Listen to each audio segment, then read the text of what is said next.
We've just finished making our quilt tops, and if you're like me, you are stuck with a pile of leftover scraps that are just too pretty to throw away, and honestly, too big, right? I'm 100% down with throwing away an inch or 2 inches because I really just cannot be guilted into a scrap pile like that.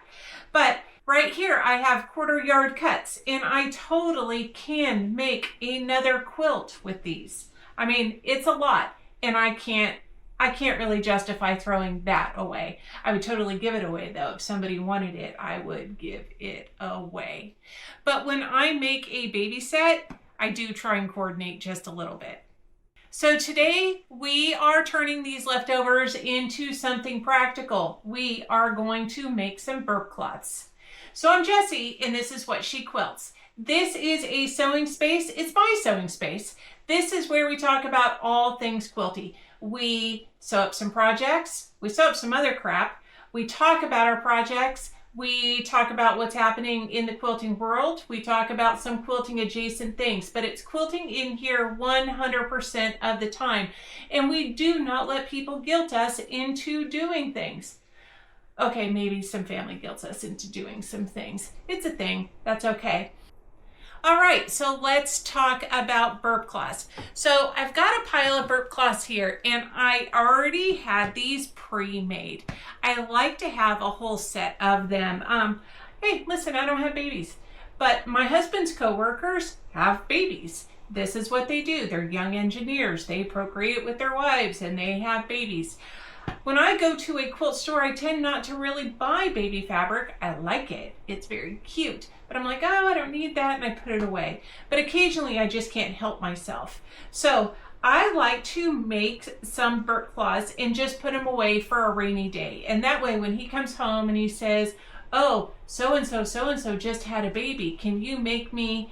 And then I can go, here, I'm a great wife.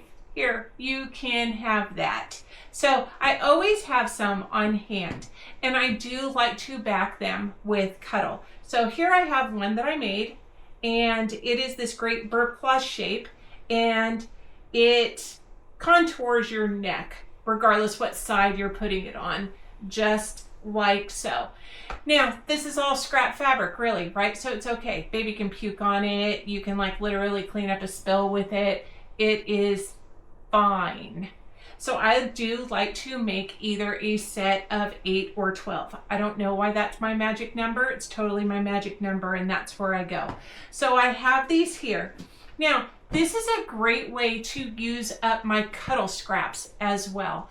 Usually when I buy Cuddle, I buy it in a 90-inch length. If that quilt is only 72 inches long, I end up with about 18 inches down below. So I end up with a lot of Cuddle scraps. Cuddle is hard to piece together. I'll make a video on how to do it, but usually I just wad this up and put it in a bag. This comes in amazing when I'm in a situation like this and I need to make burp cloths.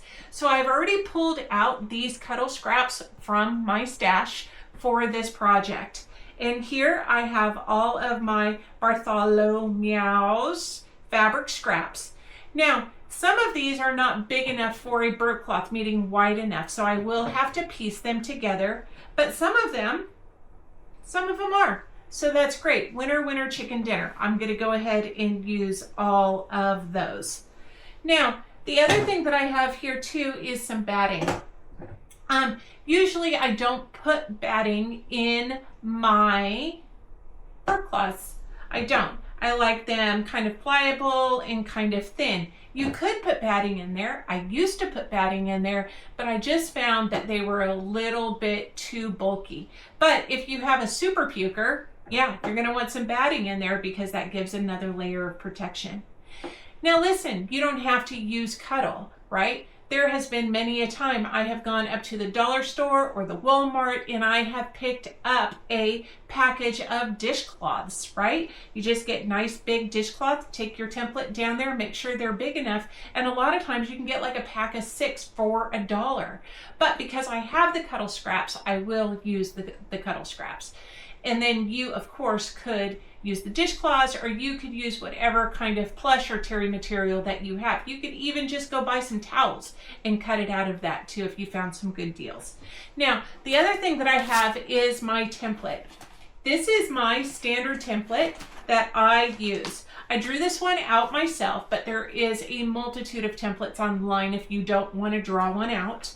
And what I like about this one and the way I designed it was that it was flat on the edges. And so the reason why I like that is because when I'm turning it inside out, I have places that I can fold under and sew a straight line. I'm not constantly, this whole thing now is not a one big curve. I've got two places to rest to tuck in and make sure my seams are even. So I like this. It has worked for me. I've kept this about 10 years. I just fold it up and then re-iron it. Now the other things that I have here for this is I've got my template, I've got my Cuddle, I do have batting, I've got all of my fabric. I have got my rotary cutter because we need to cut this crap out. I've got some sharp scissors. I've got some pinking scissors. Now, I like to actually go ahead and cut this once it's sewn together. I like to cut it out with pinking because that really helps those curves be able to open up. Unfortunately, right now, because I'm still recovering from a shoulder operation, I'm not sure if I will be able to cut this. Maybe my husband can help me with that. I don't know. And then the last thing that I need is a Sharpie because I am going to have to trace these out. So once you have all your supplies, it is totally ready to go. And we're going to go ahead and make these, and I will show you how.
Now we're all sewed. We're gonna go ahead and we're gonna take our pins out.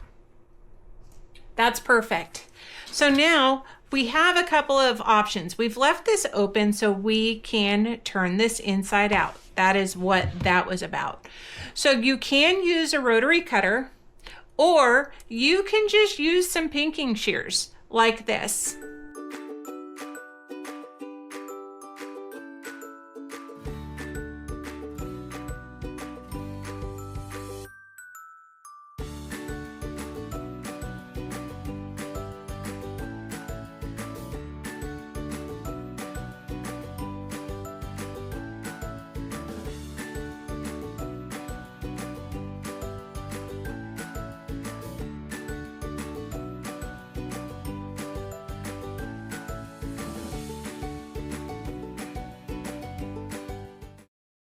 So as you can tell, I actually left this end a little bit longer.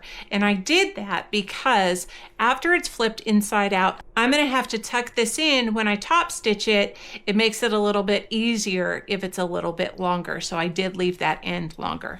So now at this point, we have pinked our edges.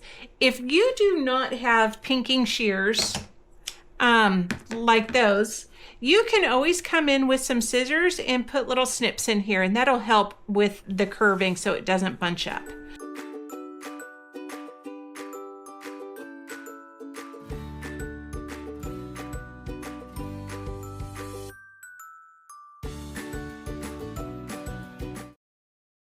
All right, so here we go, and it's all pressed and it looks pretty. So this is the opening that I was talking about. By having a little bit more of an opening here, it allows me not to have to fiddle with that. So that's why I left that one side a little bit longer. It helps me with that turning under part. I'm not fussing with it. So the last thing that we're gonna do, we don't even have to quilt these. You really don't even have to quilt them at all. The last thing we're gonna do is with 1/8 of an inch, we're gonna go all the way around and top stitch it down. So I like to increase my stitch length when I do that to a 3.5, just because I think it looks better. I'm gonna leave my needle position all the way where it's at because I do want to stay at about 1/8 of an inch from the edge. So here we go.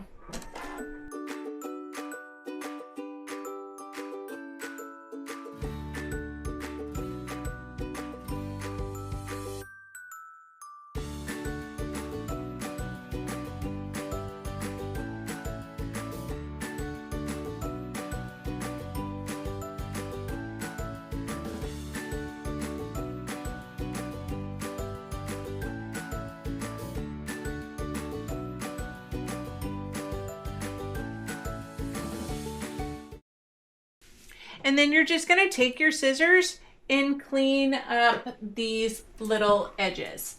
Here's some scissors right here. I don't know what happened to mine. And that's it. So there you go. That is the finished burp cloth. It's a really great scrap buster. And it's a great gift. It is really a great gift. We are in a day and age of bespoke gift giving and personalization of everything.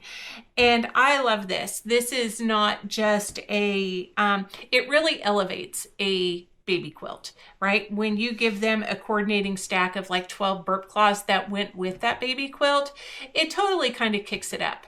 Now, the other thing that you can do with these is you can put some rickrack on them, you can monogram on them, you can do just about anything. But one thing that will always be tried and true is these burp cloths will always be welcome because babies are always going to puke. It's going to happen. Babies are never going to not puke. So my one word of advice when you are making these is don't make them so fancy that that new mom doesn't want to use them because they will be afraid to mess them up. Make them to be used. So I try and not put anything uncomfortable on here, anything that would scratch a baby's face, anything like that. I want it to be soft. I want it to be plush. I don't want anything on here for that new mom to put it in a drawer and go, thank you. No, use that crap. I want that used. So now I have about 12 more to make, and I will piece this fabric together because almost none of it is wide enough, and I'll try and make these a little bit fun. And then the next step after those burp cloths is I have got to get those 2 quilts quilted. They're going to be quilted in this orange fabric and this orange Cuddle. And I'm going to go to my friend Kim's, and you are going to come with me. So in a couple of days, we're going to go quilt some crap.